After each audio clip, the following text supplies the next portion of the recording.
Everyone and welcome back to my channel maths addiction. आज की इस वीडियो में हम स्टार्ट करने जा रहे हैं क्लास 9 6.2 का क्वेश्चन नंबर 4 एंड 5।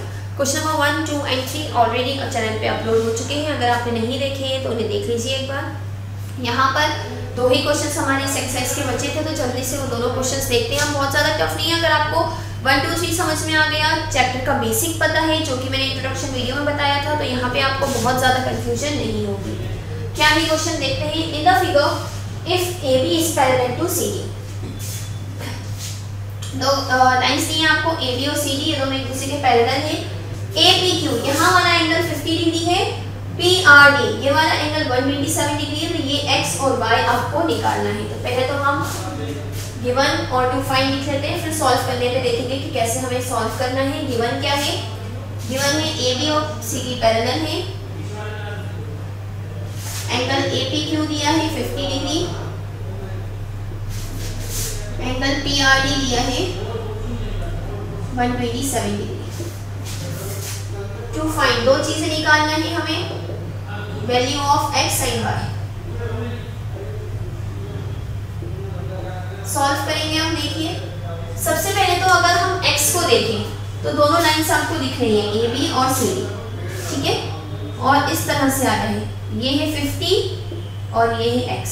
तो देखिए ये क्या बन रहा है, z दिख रहा है आपको। दो लाइंस के अंदर और एक वाली जो ट्रांसवर्सल लाइन है उसके एक इस तरफ है और एक इस तरफ, तो ये क्या होंगे, ऑल्टरनेट एंगल्स होंगे, ठीक है। या फिर आप देख सकते हैं जब भी z बनता है तो z के अंदर वाला एंगल अंदर वाले के बराबर, बाहर वाला एंगल बाहर वाले के बराबर होता है। इसे हम कहते हैं इंटीरियर ऑल्टरनेट एंगल्स। तो x तो 50 डिग्री के बराबर होगा। AB is parallel to CD, then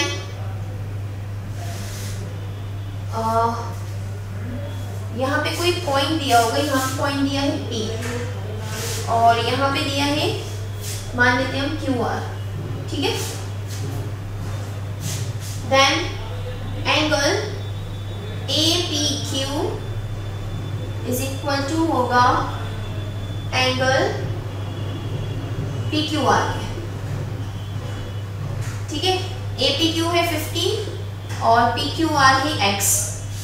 ये रीजन क्या देंगे आप, इंटीरियर ऑल्टरनेट एंगल्स। मैंने शॉर्ट फॉर्म में लिखा है, आप पूरा लिख लीजिएगा, इंटीरियर ऑल्टरनेट एंगल्स। तो ये तो x की वैल्यू आ गई।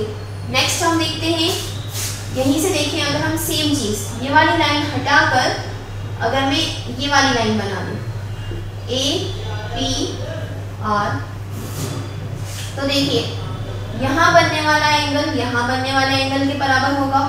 ये है 127, वही z वाली बात, ठीक है। z के बाहर के एंगल बन रहे हैं ना, देखिए ये उल्टा z बन रहा है, ठीक है। तो ये वाला एंगल अंदर वाला अंदर वाले के बराबर होता है, बाहर वाला बाहर वाले के बराबर होता है, तो ये इसके बराबर होगा। अब यहाँ भी देखिए ये एंगल दो पार्ट में डिवाइड है, 50 प्लस y, यानी 50 plus y is equal to 127 हमारी इक्वेशन बनेगी। अगेन एंगल APR बराबर होगा angle PRD, same reason, interior alternate angle. तो APR कितना है, 50 plus y is equal to 127। 50 यहाँ प्लस का है, वहाँ जाके माइनस का, 127 माइनस 50, तो y की वैल्यू क्या आ जाएगी, 7 और 7 77। यही हमें निकालना थी। बहुत ही इजी आंसर क्वेश्चन था, सिर्फ एक ही प्रॉपर्टी में सॉल्व हो गया। So moving on to the last question of this chapter, ठीक है। क्या क्वेश्चन है देखिए। In the given figure PQ and RS are two mirrors. इस फिगर में PQ और RS दो मिरर्स हैं जो कि एक दूसरे के पैरेलल हैं। देखने में थोड़ा कंफ्यूजिंग लग रहा है डायग्राम, तो मैं पहले जैसा क्वेश्चन में उस हिसाब से आपको समझाती हूँ। ये दो मिरर हैं PQRS, ठीक है, जो कि एक दूसरे के पैरेलल है। And incident ray AB strikes the mirror PQ at B। एक इंसिडेंट रे, एक रे आई AB, A से B तक, जो PQ पे आके B पॉइंट पे टकरा गई, ठीक है। PQ पे मिरर पे आके टकरा गई। अब जब मिरर पे कोई रे टकराती है तो वो अपोजिट डायरेक्शन में रिफ्रैक्ट हो जाती है। तो द रिफ्रैक्टेड रे moves along the path BC, कहाँ गई, BC की तरफ, and strikes the mirror RS at C। इधर गई और यहाँ पे RS मिरर पे जाके टकरा गई C पॉइंट पे। अब C पॉइंट पे जैसे ही टकराई तो ये फिर से रिफ्लेक्ट हो गई CD की तरफ। ठीक है, समझ एक बार फिर से पढ़े। PQ and RS are two mirrors parallel to each other and incident ray AB strikes the mirror PQ at B and refracted ray moves along the path BC। इस तरफ गई and strikes the mirror RS at C and again refracts back along CD की तरफ reflect हो गई। ठीक है, तो हमें क्या बताना है, ये जो AB है ये CD के पैरेलल होगा। ठीक है, ये हमें प्रूफ करना है। तो इसके लिए थोड़े से साइंस के कंसेप्ट्स यूज होंगे, तो थोड़ा सा हम समझ लें कि मिरर होता क्या है। मिरर में जब भी कोई लाइट रे आके टकराती है तो वो अपोजिट डायरेक्शन में रिफ्लेक्ट हो जाती है। ठीक है, और यहाँ पर अगर हम एक परपेंडिकुलर ड्रॉ करें इस मिरर का, जिसको हम कहते हैं नॉर्मल, तो साइंस में एक रूल होता है कि angle of incidence is equal to angle of reflection reflect हो रही है, एंगल ऑफ रिफ्लेक्शन। यानी ये वाली लाइन नॉर्मल से ये वाला एंगल जो है वो इसके बराबर होगा। यही चीज हम यहाँ पे यूज करके प्रूफ करने वाले हैं, इसलिए आपको ये पता होना चाहिए थी। अब चलिए प्रूफ करते हैं। डायग्राम आई होप आपको समझ में आ गया होगा। ठीक है, तो यहाँ पे हम देखें,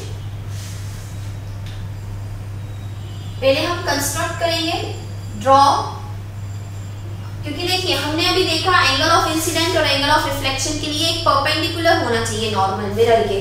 तो यहाँ पे हम दो परपेंडिकुलर ड्रॉ करेंगे। एक ये आ गया B से लेकर M तक और एक ये आ गया C से N तक।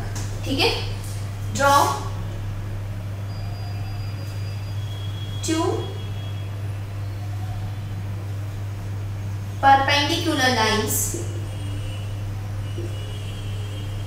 such that किस तरह से BM is perpendicular to PQ and CN is perpendicular to RS। यानी दो परपेंडिकुलर लाइंस ड्रॉ कर रहे हैं हम। एक कर रहे हैं B से M तक जो कि PQ के परपेंडिकुलर है, दूसरी कर रहे हैं C से N तक जो कि RS के परपेंडिकुलर है।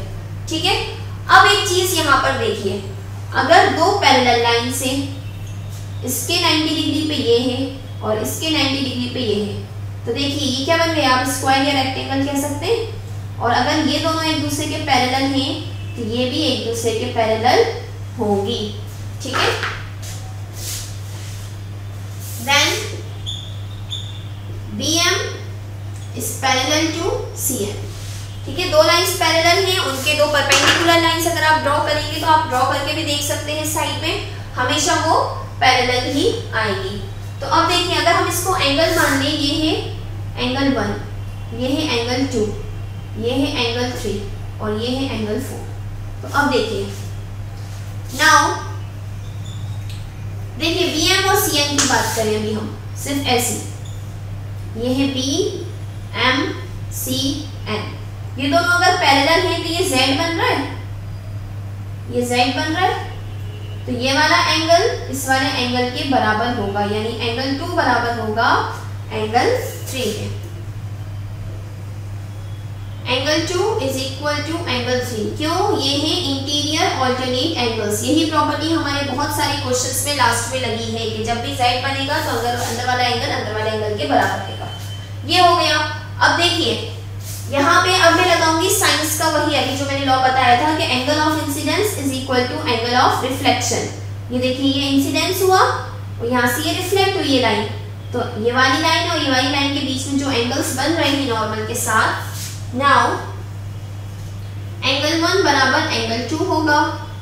ठीक है, यहाँ पे आप लिख सकते हैं angle of incident is equal to angle of reflection. ठीक है, एंगल 1 बराबर होगा एंगल 2 के, और इसी तरह से ये 3 और 4 में भी लगेगा। Similarly angle 3 is equal to angle 4। अब यहाँ पे देखिए एंगल 1 2 के बराबर है, 2 3 के बराबर है और 3 4 के बराबर है। अगर हम इन तीनों चीजों को गौर से देखें, ये हमें आपकी इक्वेशन 1 मान लें, इसको मान लें इक्वेशन 2, और इसको मान दें इक्वेशन 3। तो देखिए बाय इक्वेशन 1, 2 एंड 3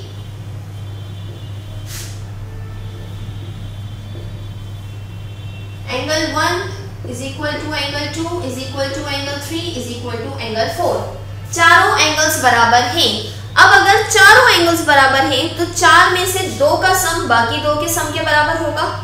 एक एग्जांपल के तौर पे मैं आपको बताती हूँ। मान लीजिए एंगल 1 जो है वो 20 डिग्री है, तो सारों बराबर है। 2 भी 20 होगा, 3 भी 20 होगा, ये मैं समझाने के लिए बता रही हूँ सिर्फ। 4 भी 20 होगा।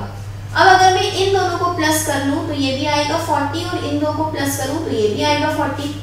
अगर चारों एंगल्स बराबर हैं तो 2 का सम बाकी 2 के सम के बराबर आएगा ही, ऑब्वियस सी बात है। तो यही मैं यहाँ पे करने वाली हूँ। देन एंगल 1 प्लस एंगल 2 बराबर होगा एंगल 3 प्लस एंगल 4 के। ये मैंने क्यों करा, क्योंकि 1, 2 पास पास थे और 3, 4 पास पास थे। अब देखिए बस हो गया प्रूफ।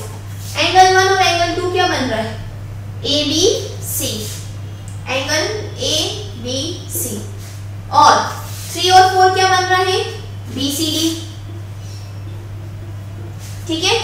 अब देखिए अगर हम इसको गौर से देखेंगे आप, तो ये क्या है, इंटीरियर ऑल्टरनेट एंगल्स है इन दोनों लाइन के, ए बी सी डी।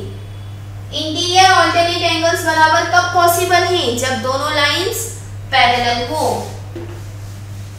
बस तो हो गया प्रूफ, दोनों लाइंस पैरेलल है। Since ABC and angle BCD are interior alternate angles,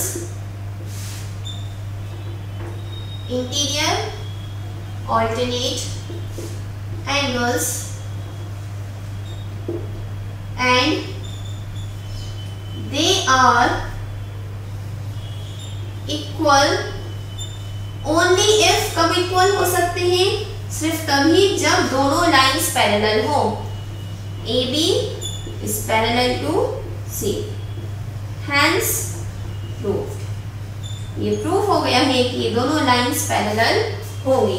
okay, so I hope आपको हमारी वीडियो अच्छी लगी होगी, समझ में आई होगी। आपको जो भी डाउट हो आप कमेंट सेक्शन में पूछ सकते हैं। इसी तरह की और वीडियोस के लिए please do like, share and subscribe to my channel. Thank you.